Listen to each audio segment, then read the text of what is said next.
I'm happy to call on Michael McNally, our colleague from Library and Information Studies in the Faculty of Education, to tell us about his kiosk project, Digital Communities, Broadband Portal, a community-centered design and resource. Michael. Thank you very much, Patricia, and thank you as well to Kiosk and the University of Alberta Libraries for supporting our project. Despite it being 2016, there are still many communities across Alberta and the country that lack affordable, reliable, or even any broadband. At the same time, though, we have communities that are building next-generation networks that completely outstrip what we may have in urban centers.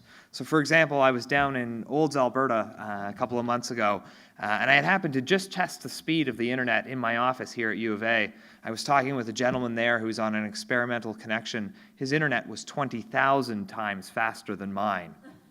So what we aim to do with our project is kind of harness some of the knowledge that's being built.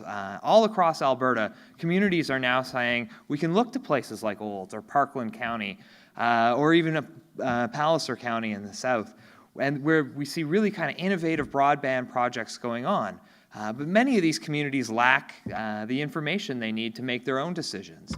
And that's where our project comes in. We know there's a gap in the communication ecosystem, and we're aiming to build a digital broadband portal, a website, along with a repository, a digital archive, that'll house documents. Now, unfortunately, I can't show you what this looks like because we're engaging the community at every step of the process.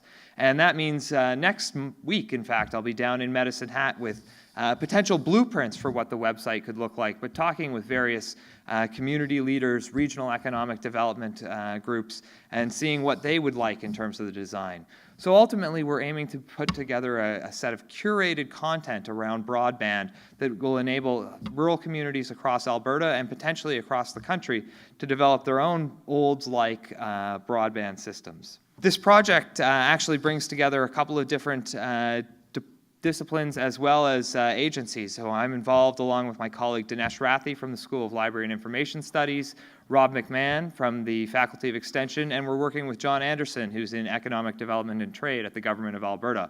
We've also been working extensively with the Van Horn Institute, who's helped organize symposiums not of academics, of in fact engaged community members that have been wonderful for us to go and learn more about what the community needs. Ultimately, building on this community focus, we're really kind of engaging community at every step of the way. So in terms of finding content and identifying the design of the portal, we're going to be surveying all the counties, municipalities, and even regional economic development alliances in the province. And we ultimately hope to build a resource for them that enables every community in Alberta to build a next generation broadband network so that maybe perhaps only the University of Alberta will be the place with the slow internet. Thank you very much.